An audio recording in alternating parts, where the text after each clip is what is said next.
Hi everyone and welcome. We've assembled a team of executives to take you through a recommended client relationship training program created to help build trust in the quality and integrity of the services provided and to assist in improving communication with disgruntled clients. I will take you through understanding the ethical and professional conduct expectations, followed by Ali, who will cover understanding the needs and concerns of the client. The effectiveness of interpersonal communication and body language will be covered by Will, and finally Josh will demonstrate problem solving and conflict resolution and negotiation. It's no secret Barings Bank has work to do in restoring client relationships after the mistakes of the 90s. As financial planners, we need to understand the fiduciary duty we have in putting the client first. It's important from the outset, Barings financial planners are transparent, clearly identifying and communicating client needs and objectives with a focus on their current financial goals and where they aim to be. Each customer needs to feel important, having the full attention and consideration of their financial planner, regardless of their financial status. As professionals, we're committed to doing what is right and honourable. We're bound by a code of ethics and professional conduct, both within the bank and through associated governing bodies. The Financial Planning Standards Board oversee the worldwide financial planning certification and influence the professional standards in Australia. They outline 8 core principles our financial planners will follow. Client first, personal interests or gain will never be put ahead of the client's. Products will be recommended based on the client, not the kickback. Integrity, always act honestly, be trustworthy and use best judgment. Objectivity, uphold the truth and be impartial. Fairness, which includes the golden rule, do unto others as you wish done unto you. This includes disclosing any conflicts of interest to the client. Professionalism, always maintain a professional public image and serve the best interests of the public.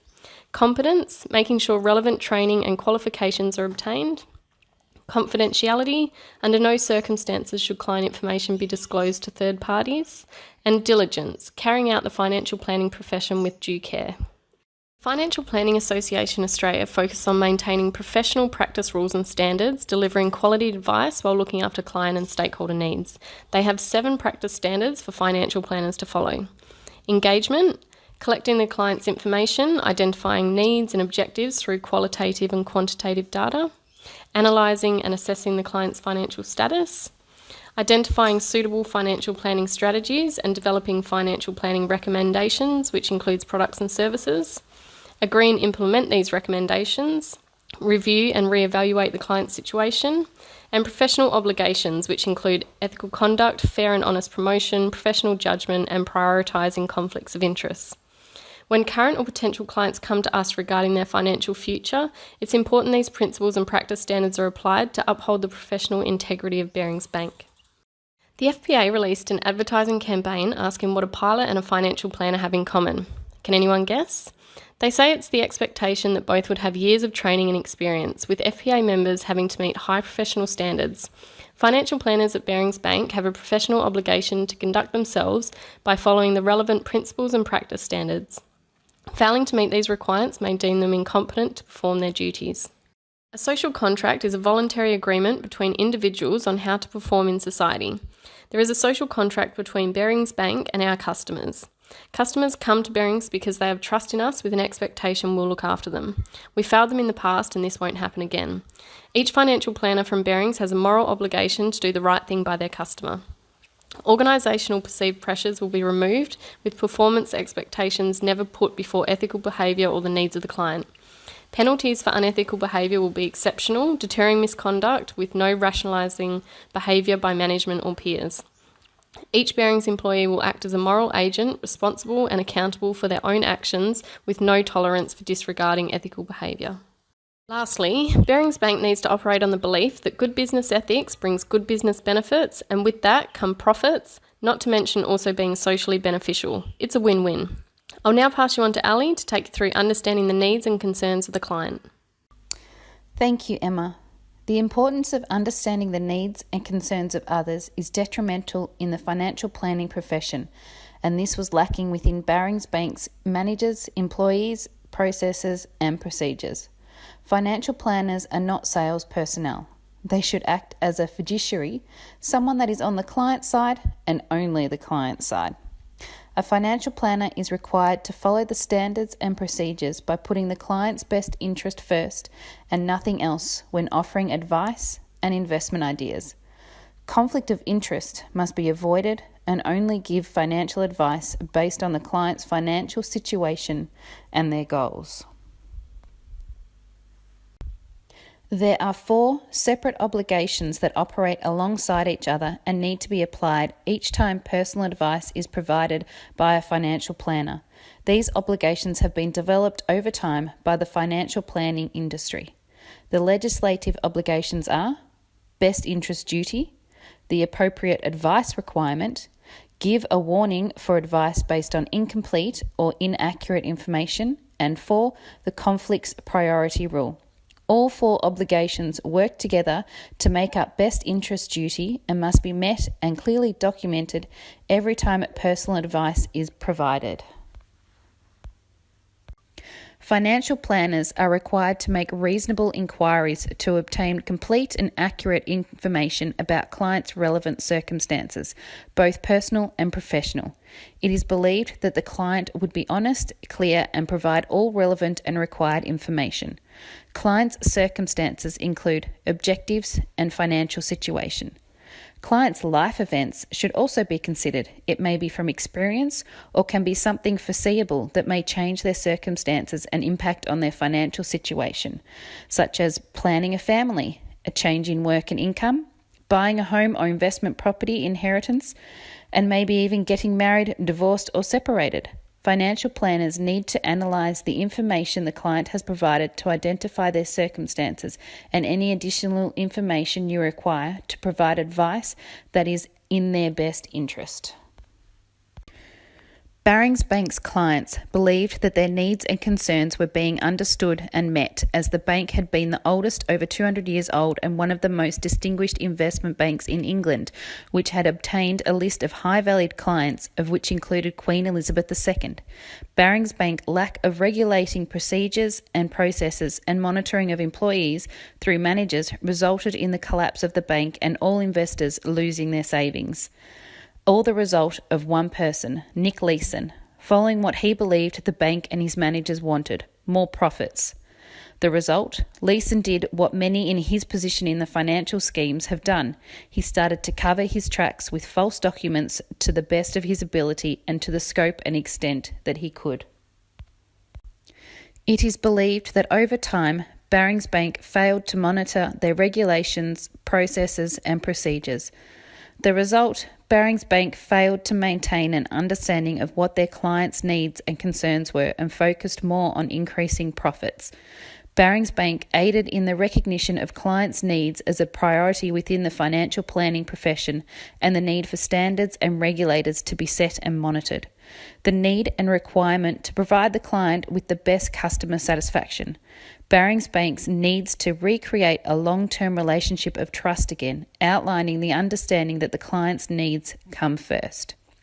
I will now pass you on to Will to take you through interpersonal communication and body language. Thanks, Ali. To gain trust with clients and staff alike, interpersonal communication is very important to try to portray your point, but also to be able to listen and understand the needs of clients or even people that work with you. This can be shown in many different ways apart from just verbal conversation. You're able to tell a lot about a person from not only what they are saying, but how they are responding through body language and facial expressions. Being able to read non-verbal cues is a great way to make sure a client is feeling comfortable with what you are saying and how you are saying it. When you finish speaking in the conversation, then it is probably more important to make sure that you're an active listener. Listening to a client or staff member will help you understand how the client is feeling, and you will get a great understanding of what the client's goals and objectives are. Listening and being an active listener are two very different things. Keys to being a good active listener are making sure you maintain eye contact with the client or staff member. Make sure you are actually listening to what they are saying and understanding it, and not just hearing words that are coming out of their mouth. Make sure you are not interrupting them while they are speaking. You want to make sure that you have all the information correct. So don't be afraid to ask them to clarify what they have just said or for them to repeat themselves, but after they've finished speaking. Try not to judge what they are saying until you have heard all the facts, and you should evaluate the message they are trying to get across after the whole message has been received. Make sure that clients feel like they're being heard is a valuable skill and very important to improve and secure the client's relationship and work. One of the techniques that Barings banks used was negative manipulation. It was used to persuade the people that work for Barings banks to take risks by incentivizing the traders that worked for them to push for profits, to take risks that were not legal and very unethical. The upper management understood the motivation and needs of their traders, which included Nick Leeson. They understood that traders were able to make as much profit as they could and they would get rewarded for it. Nick was also made the sole trader of a Singaporean office at 25 years old, which left him with way too much responsibility. Nick knew that he could make risky trades and that since he also knew how to cover them up, as long as he wasn't getting caught, he could keep doing what he was doing. The upper management had already established credibility by being in the position they were in, so the traders would effectively look up to them and take their words as gospel, and since they were allowing these unethical trades to happen, then why would the traders not think it was the right thing to do? The higher-ups also made common ground with the traders since making profits was what all parties were trying to achieve. We can, however, change negative manipulation into positive persuasion. If what the traders were being persuaded to do was a more ethical way of making trades and profits. If upper management made it clear that making unethical trades was not to be taken lightly and was discouraged, and that profits weren't the be-all and end-all, the traders wouldn't make as many risky trades and Nick Leeson might not have been in the position where he was effectively chasing his losses. This can also be used to make sure that the clients feel like they are being looked after and for them to feel like they are in the right hands of experts that are leading in their field and that you and the clients feel like you are both on the same page regarding what the client's best interests and future objectives are. As mentioned previously, non-verbal communication and body language is just as important as the things both you and the client say. To make sure you are getting the full understanding of where the client is coming from you as a planner, you will need to be able to pick up on non-verbal cues such as kinesthetics or body language. This can be how the client is moving while you're talking. Are they smiling? Do they have their arms crossed? Paralanguage. This talks about the tone, pitch of the voice, and even how fast the client is talking. If they are hurrying through speeches, they might be nervous or want to get out of the situation. The environment that you are in during the meeting. Is it spacious? Is the chair comfortable? Are there bright colours or is it drab? The chronometrics. This is how we structure time. Are you forcing clients to have short meetings because you have heaps of clients to fill in? Are you able to have a quick phone convo without the client needing to book ahead? Haptics. Are you able to create more of a connection by a handshake or even a hug? Actually, in this current climate that we live in, it might be more of a fist bump or elbow touch. Being able to create an environment where the client feels comfortable and making sure you are giving off vibes of how you want to portray yourself, not using words, are valuable and can help lead to new clients and have a high retention of existing clients. I would now like to pass it on to Josh to talk about problem solving. Thanks, Will. We are now going to look at problem solving. Problem solving plays a vital role in a cohesive organization. As much as we would like it, no day-to-day organization runs smoothly and without speed bumps.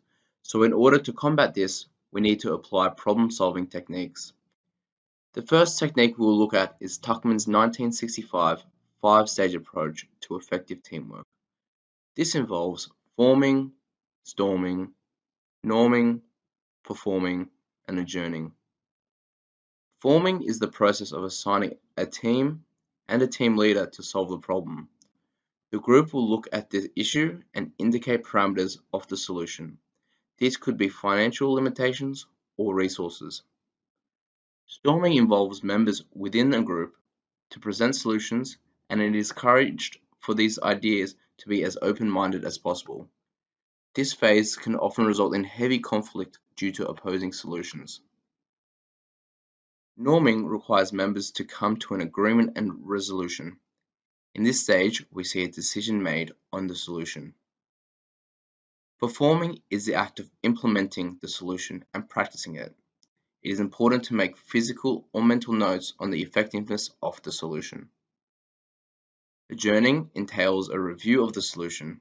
The group will come together and discuss the effectiveness of their strategy and areas to which they can improve, change, or sustain. As an example, Company X realizes that they may not reach their financial budget for the quarter, and thus they will assign a team to find a solution. We'll call this Team A. Forming. Team A will come together and assign a team leader. The team leader will facilitate discussions of issues and parameters for the solution.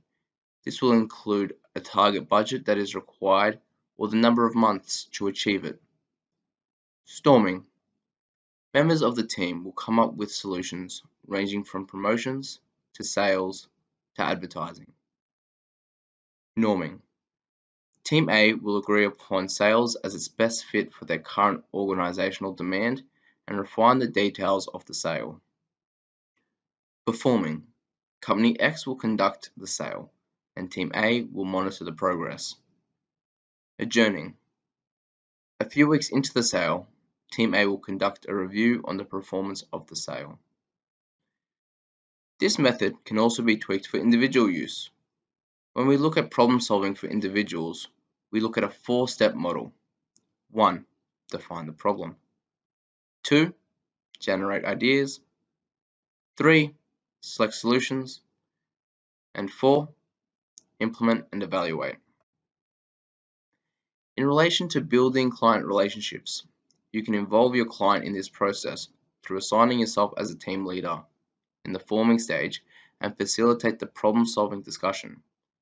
In doing this, your client can have an active role in the solutions to their own problems, and they can have peace of mind that the solutions are most suitable to them. The structure of solving these problems naturally together builds rapport between clients and advisors. This is done in the norming stage because it's a phase of finding common ground. Implementing this will allow you to build positive client relationships while solving their financial problems. Our last discussion topic is conflict resolution and negotiation. Sometimes, as advisors, we face challenges in dealing with our clients, as many may have misjudged our clients' risk tolerance, or our advisors may have underperformed. In these situations, conflicts may arise between clients and advisors, so it is important to handle them appropriately. Conflict resolution is founded on professional conduct and ensuring that advisors we hold integrity, honesty, and trustworthiness. Firstly, in any conflict and negotiation, we need to uphold our integrity, ensuring we are honest to our moral principles. We need to allow ourselves to be straightforward with our clients without masking or clouding any actions or conduct that we may have taken. With integrity comes honesty. We need to guarantee that we are free from deceit, that we are truthful, and importantly, sincere. Finally, fostering trustworthiness is critical in the role of financial advisors. If we lose trust from our clients, they will move on. It is important to realize in a professional context that the level of trustworthiness can rise and fall due to external factors like market volatility or internal factors such as clients' financial anxieties. Once trust is lost, it may be very hard to recover. Through defining obligations and transparency, a foundation of trust, honesty, and integrity is established. Using obligations as reference points for your actions and being transparent about the methods of your actions, you instantly hold professional conduct towards your clients and enable yourself to be able to justify and resolve conflicts. Now that we hold a high level of professional conduct, we can focus on the resolution of conflict. The Circle of Conflict is adapted from Furlong 2005, page 30, and highlights the 5 causes of conflict, including values, relationships, interests, structure, and data. Recognizing these will promote empathy and understanding during a conflict and allow for easier resolution. All of us here have entered into a situation where we know there will be a conflict, whether that is through a feeling of guilt or a sense of tension between individuals prior to a meeting. In these situations, we can prepare for the conflict in a way that overcomes these tensions, allowing us to build a relationship. The first step we take is preparation. We need to set up the communication context to show concern for the client and make them feel comfortable enough to talk to us on a level playing field. It needs to be structured, but not in a way that the client feels trapped. This can involve asking leading questions. The second step is implementation. Creating and formulating an action plan.